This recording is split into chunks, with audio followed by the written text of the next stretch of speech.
From Montana's news leader, this is the MTN Noon News. And good afternoon. Thanks for joining us on the Noon News. I'm Andrea Lutz. This afternoon, we're learning more about the U.S. population and the potential future of our political landscape as more people move from blue states to red ones. Laura Podesta reports on the release of the 2020 census data. The U.S. population is growing at the slowest rate in nearly a century. Just under 331.5 million people now call our country home. The 2020 census says more Americans are moving south and west. Illinois, Ohio, Pennsylvania, Michigan, and West Virginia are all losing one of their seats in the House of Representatives. Same goes for here in New York, which just barely lost a seat. It wouldn't have if just 89 more people had been counted. And California lost a seat for the first time ever. Cost of living. People aren't moving to California quite the way they used to because it's really expensive in much of California. On the flip side, North Carolina, Florida, Oregon, Montana, and Colorado are each picking up one seat. Texas is picking up two. 4 of those 6 states voted Republican in the 2020 presidential election. Yeah, it's a nice confirmation of what we've been watching, the kind of movement away from California into Texas, largely on the basis of housing costs. Many, though, are questioning the census data because it was gathered during a pandemic. We undercounted people in urban areas, mostly because those are the areas that were hardest hit by COVID, and people did not want to open their doors. In addition to determining how much weight each state holds in the House of Representatives, the census also determines the allocation of hundreds of billions of dollars in federal funding. Laura Podesta, CBS News. States will now have the opportunity to redraw boundaries of their congressional and state legislative districts. And how that's done varies from state to state. Republicans have more power over the redistricting process compared, though, to Democrats. Well, because of this new census data, Montana will have a second representative in Congress. The state's population earned that second House seat for the first time since 1993. Montana now has over 1 million residents. Candidates will run for the seat of the 2022 election.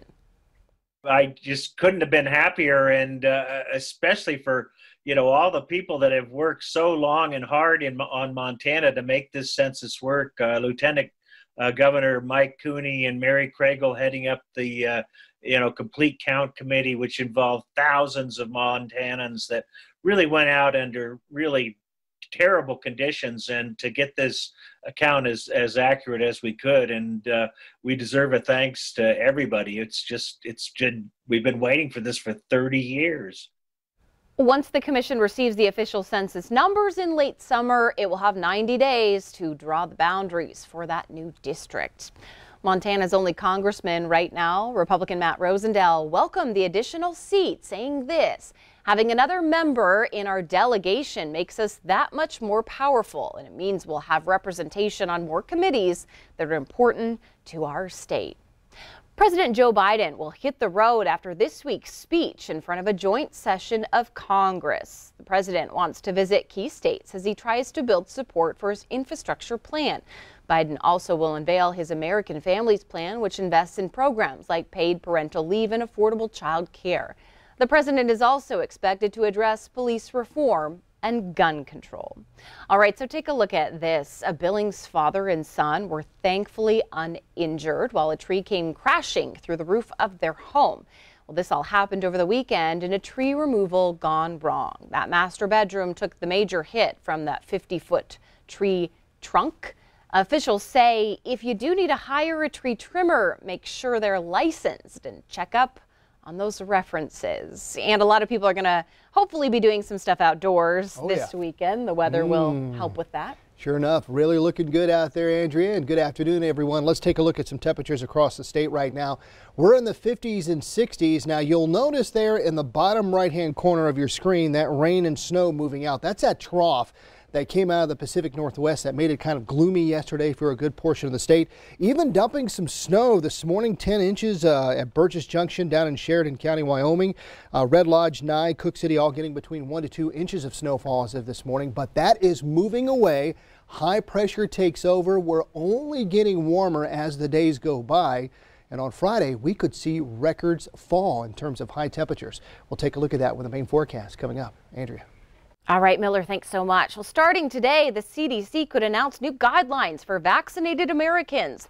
The interim health recommendations will include healthcare settings and whether vaccinated people should continue to wear those masks outdoors.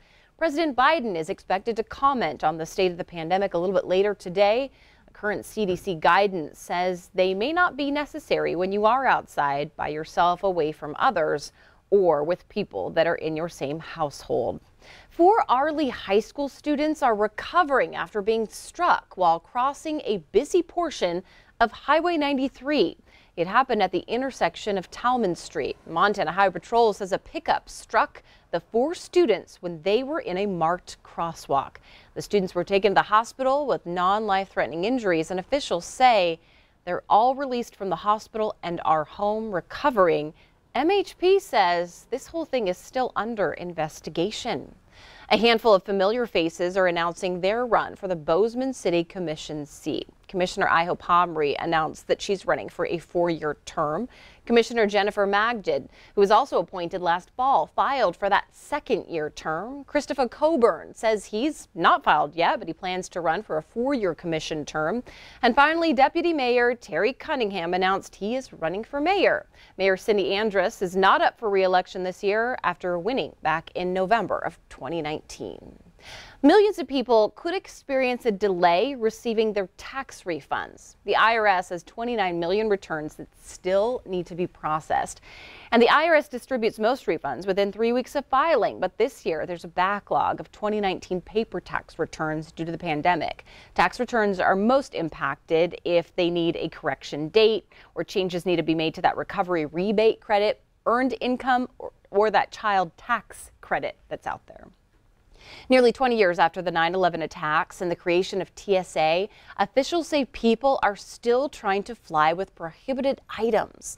Items that include things like tools and knives, ammo and guns. Some of the more unusual items confiscated are things like a container of gasoline, even a chainsaw. Well, TSA officials say one of the key rules to remember is anything with a blade not allowed on a plane. Also, anything that can be used as a bludgeon or a tool longer than 7 inches. Travelers are encouraged to check the TSA rules before they fly out this season. Gun sales are going up again for a 2nd year in a row, and numbers show it's the first time gun owners that are pushing those sales. Data from the FBI shows March 15th was the top week for background checks. Many of the spikes happened after mass shootings. Gun shop owners say they're still seeing upward trends in 2021, and they do expect customers to return. All right, we have more ahead on this Tuesday version of the new news, including how our Senator John Tester is trying to revive the Blackfoot Clearwater Stewardship Act in Congress. We'll take a look at what the measure will do. And Miller is back in with a look at that statewide weather forecast.